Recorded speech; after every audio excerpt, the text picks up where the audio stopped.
Okay, it's preparing. It will go live in a second, and then we can just start with a warm-up chat, talking about summer, which is not here, and so on.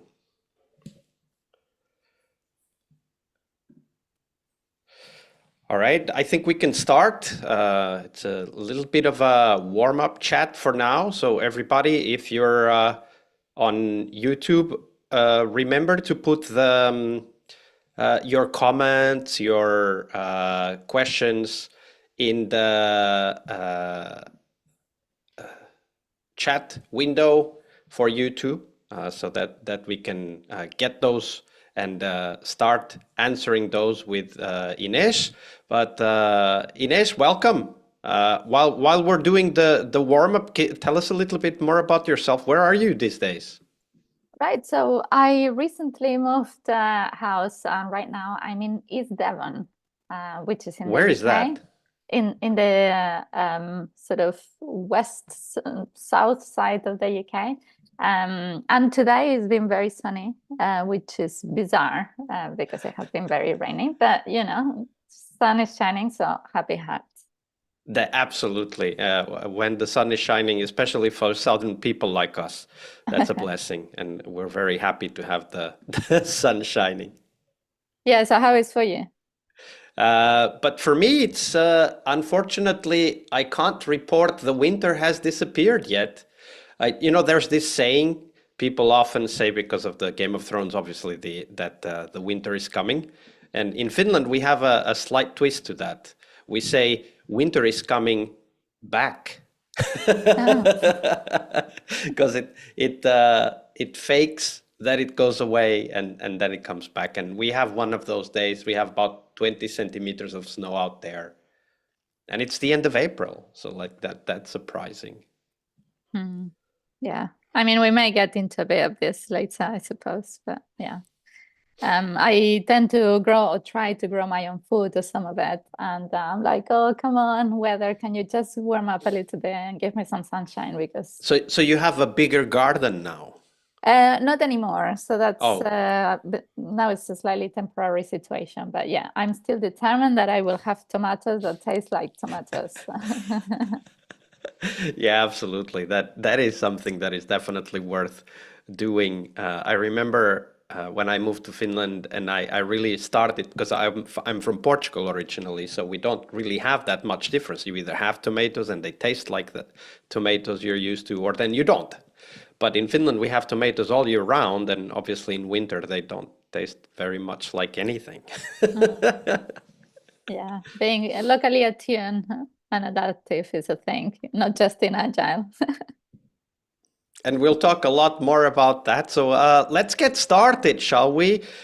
So welcome, Agile friends. My name is Vasco Duarte, and I'm your host for this live session today with Ines Garcia. If you have questions, remember you have the chat window on YouTube. So do go ahead and add your questions to the chat, and we'll tackle as many of those as we can.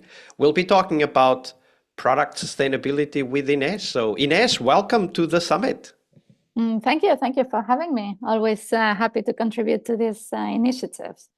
Absolutely, and I'm happy that you bring this topic to the summit this year. It is a very important topic, as we will discuss in a minute, and so important that it actually shows up in several sessions here at the summit. There's another session by Marise Meinen titled Rethinking Product Value, a post-growth definition of economic value. So do check that out at productownersummit.org. But now we'll talk with Ines and about her talk and also her, we could call it origin story, because you don't come to this session without the background, without the story to share with us. So Ines, why don't you tell us a little bit more about your journey into this merging of product ownership and sustainability? How did you get started with this? So once upon a time, I was born in Barcelona. How long do we have?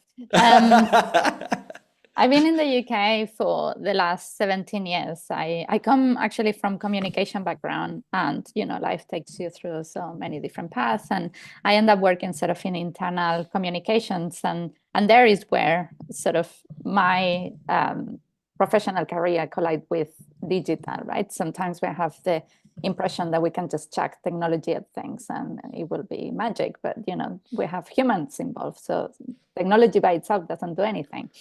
So that sort of led me to discovering Agile, because I was more on more traditional sort of project management side of things. And then from there, many things have happened, and got certified as Scrum Master, Advanced Scrum Master, Professional Scrum Master. I'm quite involved with the Agile Alliance, and we have this sustainability initiative going on and so on. And for me, it just has become very apparent over the last, let's say, 5 years that our business as usual is the most unusual, because we have air pollution already contributed to preventative deaths of almost 4 million human deaths a year, right? We have 1 million species threatened with extinction. We already converted 75% of land that is not covered by ice. And 6 out of the 9 greatest sort of threats to the world are directly related to ongoing destruction of nature, and that's destruction made by us, humans, one species. So there has to be a better way to do business, and that's sort of what I do for a living. So in 2018, I sort of went into a quest of research to find a better way to the business, to try to really find organizations that they were being more sustainable in the way that they operate, so that I could make my own company. Yeah, because I remember you talking about, was it sustainable and profitable? What was the session that you had? Profitable, sustainable business, something like that. I remember we had a discussion about that. Yeah, it could be from the book Sustainable Happy Profit. Yes, and that that's was a little it. bit the quest that I went in, right? So I wanted to learn how could I sort of downscale these really big ideas sometimes into one person LTD, one person company. So if I can downscale it this size, then I can upscale it, I can size scale it, and I can help my own customers to become more sustainable. And going through these motions, I mean, I must admit, it was at times quite hard, because you see that the narratives and the operations have a big dissonance in between, right? Greenwashing. But the ones that did manage to sustain, have the ability to sustain their practice in a way that they continue being profitable, if not better than how they were before. Sort of mechanisms, patterns emerge, and that's really where the book came about. Is all this effort of 4 years of research, planked it all together and bundled in hopefully a value book for others to get inspired and get on with it, right? So how did you then, of course, you started investigating how can we have businesses that are that bring happiness and also sustainable approaches to their activities. But you started also thinking about how does this affect product ownership, right? So what triggered that evolution of your research and thinking? How did you start to think about the impact that we could have as product owners on the overall contribution to a more sustainable future? Well, at the end of the day, what I find is that when we look at sustainability, you have not necessarily polarized, but 2 sides of the spectrum. We talk about politics and we talk about population, right? We talk about the masses and the behavior at the individual level that we can have. And then we talk about policies and laws. And we know those are slow and those have loopholes. So for me, what becomes very apparent is that right in the middle of these 2 things, what we have are organizations. Right? If you think about it, we have 333 million registered companies versus 249 country codes, like 333 million. We have the big numbers to be able to do impact at scale that we need. And so right there, what companies are there here for? Well, products and services to generate value.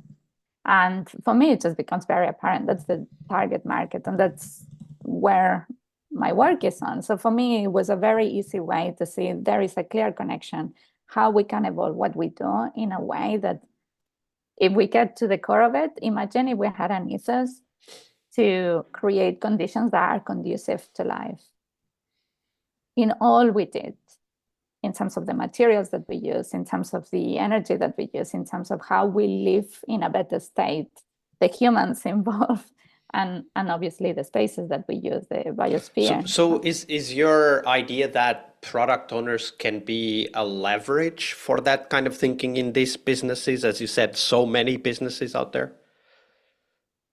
Well, indeed, because without it, there is no product. Right? We have a lever and a space that we can make a big influence, and we have the tools and we have the skill set, and we also super privileged because we have access and we have ease. We have access to key areas of the organization and decisions, and we have ease because we have those skills and we have many things in our toolbox. We just need to give ourselves permission to make better decisions, I think. And how did you start?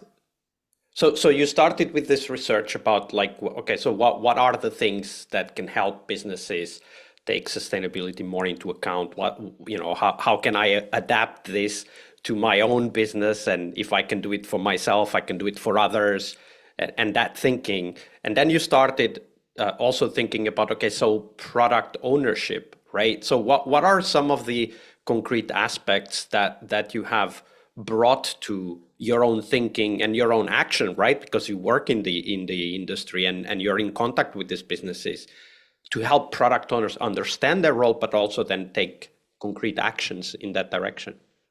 Yeah, so maybe I tell you a story. So I was working for one of the biggest utility companies here in the UK, and we started looking at streamlining the returns process. Going through the motions, that effort sort of led us to see the actual physical and material impact that the returns process had, right? What the state of the warehouses, what was sitting there and what was sitting for how long. And that really drove not only a big resale opportunity, but also the reduction cost of the warehouse. And so those are sort of like the things that we talked about every day, right? The different products and services that we deliver. But we don't really tend to think about the material side of things, so especially in IT, right? We think this is some sort of decoupled or ephemeral. No, we are very close to the material base, rare earth items that we utilize. And I think we really need to sort of like evolve our practice and start accounting for more things than just time. Like, for example, one of the things as a product owner that you will look at, and you already have in your toolbox, is value stream mapping. And we tend to think about value stream mapping with only one variable, right? How can we reduce waste of time? But what if we start accounting for materials, for energy, right? Not just time. And so I really think we are at a tipping point that it needs for us to take our practice up a notch and start accounting for social and natural capital in our doings. And that process, of course, requires us to understand that this doesn't have only an environmental impact, which it will have, but it also has concrete and palpable business impact, right? Like we very often talk about the business case for sustainability, but many people still think and look at sustainability initiatives as sort of a cost, like we are so used to that in IT, of course, because we've been looked at as a cost for how long now, even though we're bringing a lot of value to the companies that we work for. So how do you frame this communication with the business to convince and argue the economic benefit, not just the environmental benefit, but also the economic benefit of thinking with the sustainability mindset in product development? Yeah, so that's one of the biggest myths that I love to debunk, because actually this myth of it's very expensive or whatever, it may come with many forms, like, oh, we don't have funds, or we don't have allocated budget. These things are just excuses, right? So let's think in terms of inputs, outputs for a second, right? Let's think about the main three things you would account as an input for a product. One is energy, one is materials, and another one is capital. So if we think about energy, well, it's official. Since 2023, renewables are cheaper, right? And are cheaper not only when you compare the kilowatt hour in comparison, but also you have a tons of bonus over there. One, it reduces cost in terms of long-term cost of maintenance, extraction costs, and transport, right? We don't tend to think about those things. So it is cheaper. Then, okay, we said energy, that's one. Then we said materials. 90% of materials are wasted. 90% of materials that we use. It's the same with time, by the way. We found that through value stream mapping, that was the exact same phenomena. Right, so those are patterns, and interestingly, we are governed by natural governing laws. So we are bounded to those, regardless if we maybe you're not aware. But in terms of materials, already today, we are consuming almost two Earths, 1.8 Earth, right? We only have one. And if everybody was behaving in the way that we do in this tiny slither of northwestern side of the world, we will be already consuming 5 Earths. I mean, you tell me, what is the ability to sustain on that? There is a particular statement that really stuck with me, which is that we have more gold in e-waste, so that's devices we no longer use. There is more gold in e-waste that left on the ground. I mean, what are we doing? I remember in the late noughties, so 2000 till 2010, maybe 8, 9. And I remember that I was working at Nokia at that time, and I remember they had a huge campaign to collect all devices. And it was because of different aspects of sustainability. So the most obvious is the environmental sustainability, because if you can get the rare earth materials from recycled devices, you don't have to drill the ground and get them from the mines. But there was also what we called at that time these blood metals, which is still a topic, by the way, which is the fact that in some countries, the way the mines are exploited leads to lots of death. Basically, in those countries, many companies actually exploit people ultimately to their death in order to extract those rare earth metals. And now that we have this huge drive towards electrifying vehicles, cars and trucks, we have a huge problem because batteries require a lot, very large quantities of rare earth metals, and so do computers and smartwatches and mobile phones and so on. Do you have some data? Have you explored what is being done in terms of recycling what you called e-waste, so those laptops, computers, mobile phones, etc.? It's interesting that you touch on that, because there is a visual, I think, very powerful, which is carbon tunnel vision. And that's basically when you, as product owners, when we are tackling a challenge, we tend to think that sort of quite narrow. And it's important to sort of apply a little bit of systems thinking to be able to see many other things and consequences. I work quite closely with an organization called Stop the Traffic, and their sole mission is preventive human trafficking and modern slavery. And you'll be surprised, this is closer than you think. It's in our food chain, in the things we use, in the clothes we wear, and as you mentioned, in terms of cobalt and lithium. We have to account for our value chain when we are looking at sustainability, because if something sounds too good to be true, it probably is, right? So it's not just about reduction of carbon emissions, but it's also accounting how those energy, that materials, everything else comes into play. And I think it's quite important to start putting capital value to what it has. Something that we are not really doing today, right? We talked about energy, we talked about materials, but I also mentioned capital. Right? And let's look at natural capital before we're heading into other finances. We think of that natural capital as the stocks of assets, right? Soil, air, water, right? Ecosystem services that we already have functioning for free.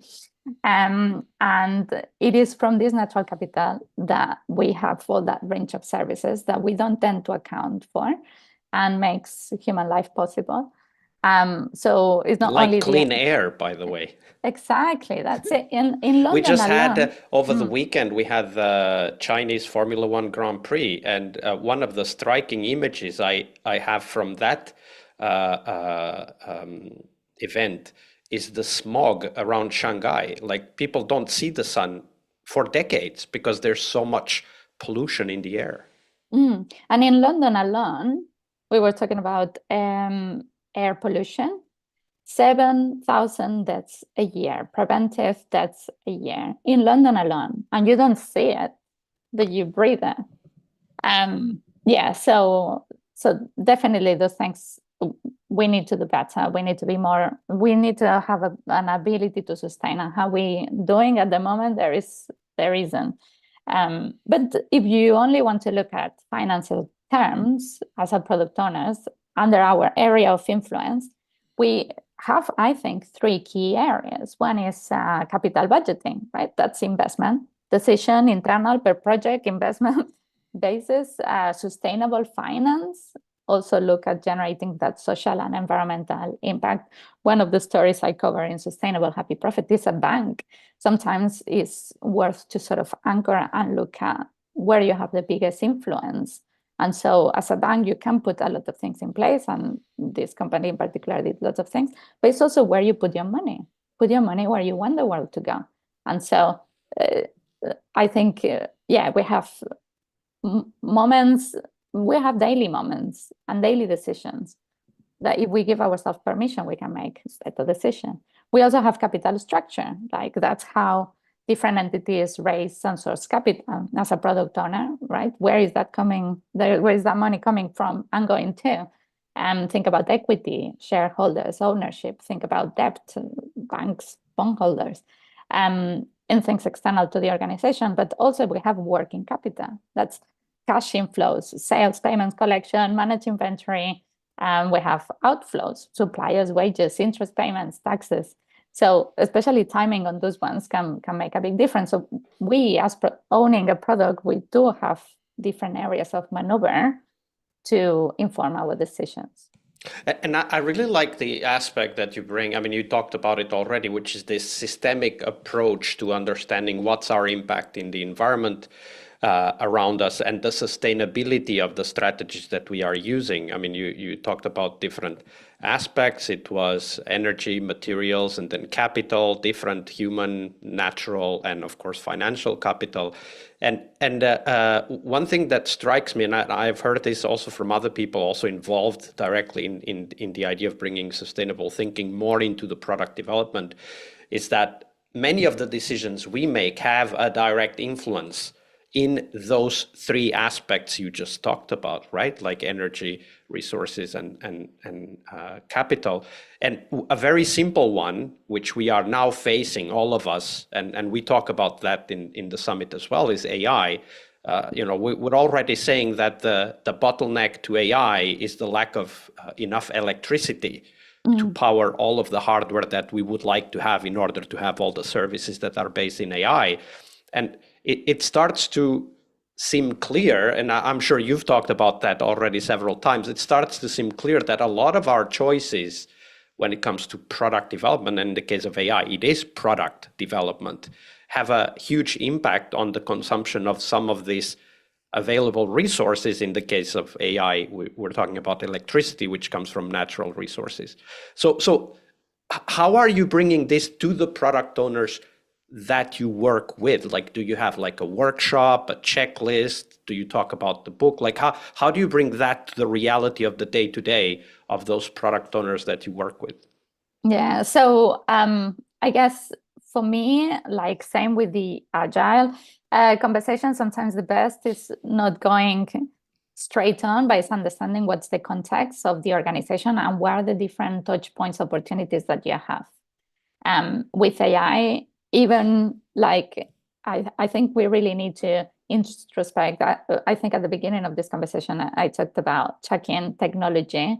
The technology by itself doesn't do anything. And you can see, meeting recording, meeting summaries, and whatever else. Those are not accurate. No one reads them. Why are we using this? And it's not only in terms of energy consumption, and that our grid capacity is not there, and it's not going to be there. So what are we going to do? Are we going to start switching off electricity at 8 p.m. and putting it back in the morning? I mean, there are serious decisions we can take in masses. And it's also about water consumption, fresh water use. So what I tend to, a slightly deviation, but what I tend to do is try to understand, where are they at the organization level today? How are the decisions being made? What are the touch points that I can leverage, like with anything? But sometimes things can start from the other angle. I do quite a lot of work around the Salesforce community. And sometimes it's about looking at our architecture design. Can we make it more lean? I remember specifically one situation. We were looking at an application or whatever.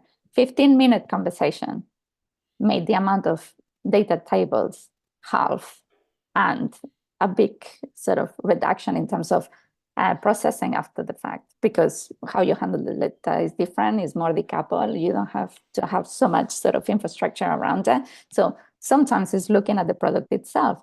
How can we make it more lean? How can we make it more reusable? How can we make it more decoupled?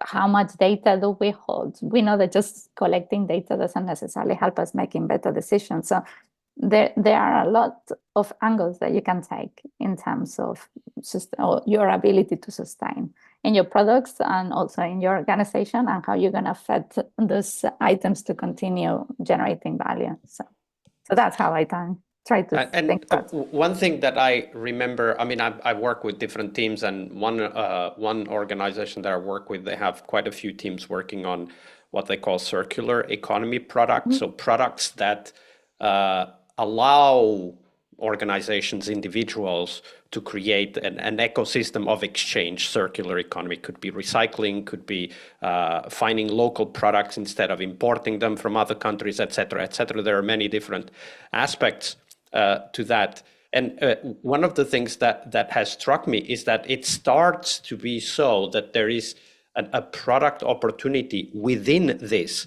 sustainability perspective, right? Like there are products that can be built.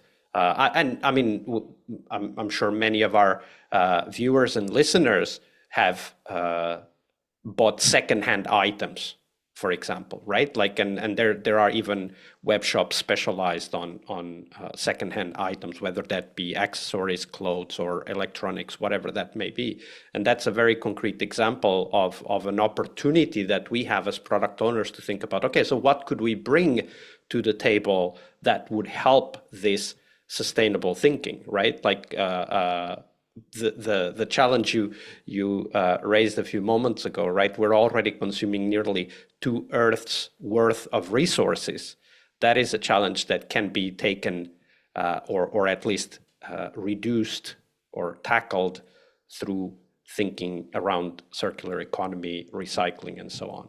Yeah, I love that you touched circular economy. I'm a circular economy professional from an executive program with Cambridge University, and it's a framework of thinking that can really help bridging that from big ideas into quite tangible.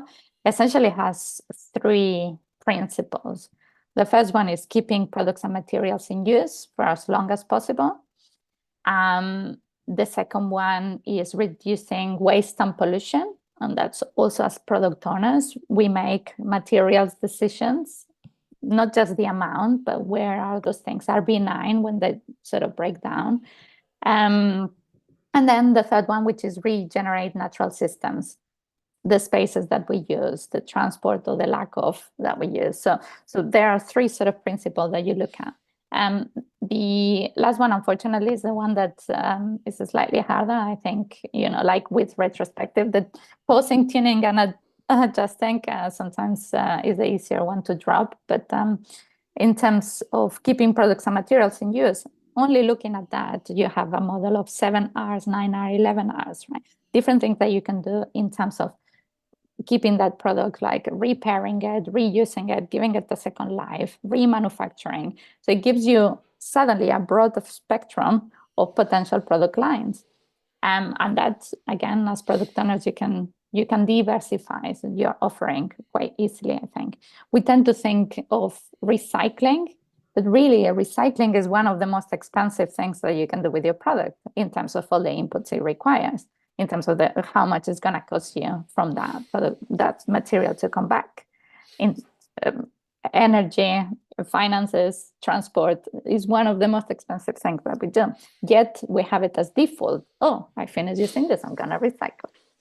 But there are many other things that actually you can try to keep it in your value chain. And for us that work with software products, hardware and software products, one thing that really strikes me is that we have had this for many years, I mean, already since the 80s, this basic idea that we just need a more powerful computer next, right? Like it started with the desktops, then the laptops, then the mobile phones, and now even the smartwatches. And actually creating products that benefit from older hardware can have a huge impact on economic sustainability and can be a source of profit for the businesses that tackle that. I remember that at least here in Finland, there's a huge drive to buy secondhand smartphones because of a company that started refurbishing, so basically cleaning up and doing small fixes in existing already sold and used mobile phones and then making them available through a web shop. So there's definitely a lot of opportunities there. Yeah, indeed. And yeah, I think there is really a time for us to start accounting what things cost. And today we're just checking things and we just think in a very linear way, like we take, make, waste, take things from Earth, make stuff with it and waste it. But 90%, remember those 90% of materials are wasted, bring them back into your value chain. Absolutely. So Ines, you've been researching this and even writing and talking about this for a while, sustainability in general, and specifically in what concerns product ownership. What do you see are the emerging trends? What are the things that you think have the possibility to really impact the product owner's job in the future in this field? Few. So I think the main ones that for us to really keep a good close eyes, first is about decoupling that consumption from revenue. So often you look at this by moving from product to usage sort of base to a more servicing model. For example, even Philips Lighting are really moving their corporate contracts rather than on bulbs and the like. They're moving it into keeping products in use for as long as possible, right? And that changes your revenue stream. Then the second thing I'll say for us to keep a look is the materials industry, because new materials is sort of booming, right? It's less processed, more natural concoctions. So the things actually breaks down in benign materials. And here at last, we have a huge interest into chemists, biologists, engineering, right? Really highly sought today because of this, our new materials industry. I think there are very good things coming up. How we scale them, I think it makes sense. And then lastly, and I think it's more of a food for thought for the audience, is that the future is not to be predicted, but we need to be able to create a better future. We need to imagine it first. So allow yourself to break free from the status quo, because there is a better way to the business. Yeah, absolutely. And that's definitely something we should take as product owners and start applying it in a very practical sense day to day. So make sure to check out also Marisa's talk. It will be live, so you can also bring questions. Check out that productownersummit.org. Ines, if you could recommend a resource, could be a book, a video, a podcast, for people who want to go deeper and start doing some of the research that you've already done, what would that be? Well, I'll certainly point you to sustainablehappyprofit.com. That's patterns, strategy, and real world examples of products and organizations that thrive. But also, I love to point to those innovators in the audience. Just grab the ebook version so you can search easily back and refer back. The book of Janine Benyus, Biomimicry, Innovation Inspired by Nature. I think it can open one's mind. So I think this two to start, probably a good one. Absolutely. We'll add the links to the video description below, so make sure to check that. Ines, it's been a pleasure. Thank you very much for being with us and sharing your insights and knowledge and experience. If people want to get in touch with you, where could they go? Okay, so if the intersection of agile and product development and sustainability interests you, go to tiny.cc/agile sustainability. We have been running this since last year, 4 weeks hands-on program, elevating the on-demand skills for professionals. So it's not only learning about circular economy, sustainable development goals, and complexity science, but also the application at your everyday job. And so opening up the ripple effects, right? So we have more certified practitioners, so we can leave the place better than how we found it. That's a motto I think I really like. Absolutely. That's a great motto. Live every place better than how you found it. That's Ines, it. And for portfolio or more adventures, just head over to inesgarcia.me. And yeah, thank you, Vasco, for having it. Absolutely, Ines, it's been a pleasure. Now, if you want to leave just one parting word of advice for those that have stayed with us until the end, what would that be? Tap into the existing potential, right? With that, I mean that the transition into more generative product development requires collaboration and expertise from a wide range of professionals. I was just saying about biologists and chemists, right? That's also designers, engineers, supply chain managers, right? Waste reduction specialists. So by investing into that existing potential, we can get there quicker. We have no time to waste. Absolutely, we have no time to waste. Ines, thank you very much for your generosity with your time and your knowledge.